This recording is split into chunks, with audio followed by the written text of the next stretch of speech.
ఓరుగల్లులో బొడ్డమ్మ వేడుకలు ఘనంగా నిర్వహించుకొని బతుకమ్మ పండుగ కోసం ఆడబిడ్డలు సిద్ధమవుతున్నారు.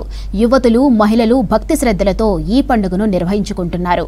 ఒకప్పుడు పల్లెటూర్లలో ఎక్కువ కనిపించే బొడ్డమ్మ వేడుకలను ఇప్పుడు సిటీలోనూ సెలబ్రేట్ చేస్తున్నారు.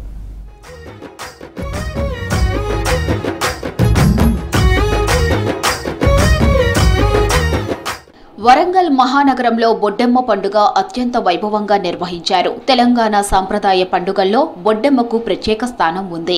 భాద్రపద మాసంలో అమావాస్యకు ముందు నుంచి 9 రోజుల పాటు ఈ పండుగ జరుపుతారు. కొంతమంది 5 రోజుల పాటు, మరికొందరు 3 రోజుల పాటు కూడా నిర్వహిస్తారు. బొడ్డెమ్మ అంటే ధాన్యరాశి, ధాన్యపు కుప్ప అని వాడుకలో ఉంది.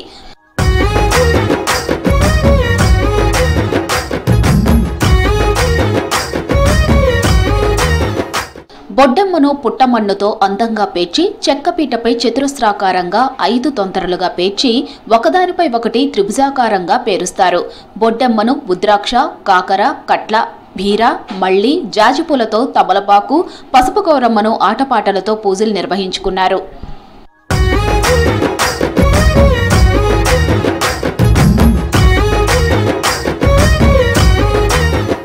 చిన్నప్పుడు తమ ఊర్లలో బతుకమ్మ పండుగ ముందు బొడ్డెమ్మ పండుగను ఘనంగా నిర్వహించుకునేవాళ్లమని మహిళలు చెబుతున్నారు. అయితే సిటీ కల్చర్లో అదంతా మర్చిపోయామని, గత 3-4 ఏళ్లుగా తిరిగి ఆ సాంప్రదాయాన్ని ఇక్కడ నిర్వహించుకుంటున్నామని వరంగల్కు చెందిన మహిళలు చెబుతున్నారు.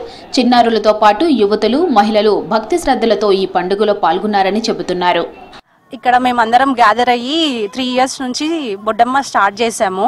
సో అందరికీ ఇంట్రెస్ట్ ఉండే. పాతకాలంలో ఏంటి అంటే ఆడుకునే వాళ్ళు. ఇప్పుడు ఏంటి ఈ జనరేషన్లో ఎవరికి తెలియట్లేదు బొడ్డమ్మ ఏంటి ఎట్లా.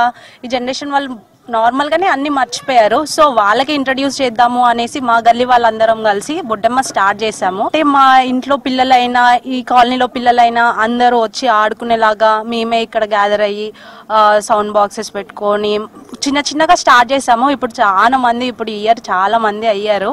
ఇది బొడ్డమ్మ అనేది నేను మా అమ్మమ్మ వాళ్ళ ఇంటికాడ చూసాను, పక్కన పిన్ని వాళ్ళు వేస్తే. సో నేను కూడా మా మమ్మీ వాళ్ళకి వచ్చేసి చెప్పాను, ఇలా బొడ్డమ్మ మనం కూడా సెలబ్రేట్ చేస్తే ఎంత బాగుంటుంది, మనం కూడా చేద్దామని చెప్పేసి నేను అవగాహన తెచ్చాను. ఈ బొడ్డమ్మ సెలబ్రేట్ చేసుకోవడం మాకు చాలా ఆనందంగా ఉంది. ఏంటంటే మేము బొడ్డమ్మ 3 ఇయర్స్ అవుతుంది స్టార్ట్ అయ్యి.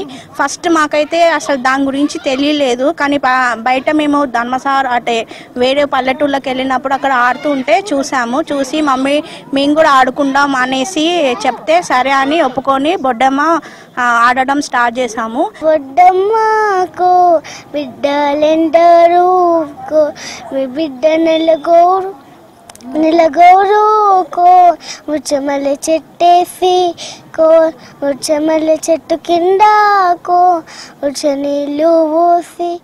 బొడ్డమ్మ పండుగ పూర్తి కావడంతో రేపటి నుంచి బతుకమ్మ పండుగను 9 రోజుల పాటు నిర్వహించుకునేందుకు మహిళలు సిద్ధమయ్యారు. అమావాస్య తెల్లారి మొదటి రోజు ఎంగిలి పువ్వు బతుకమ్మతో సంబురాలు మొదలై చివరి రోజు సద్దుల బతుకమ్మతో పండుగ ముగుస్తుంది.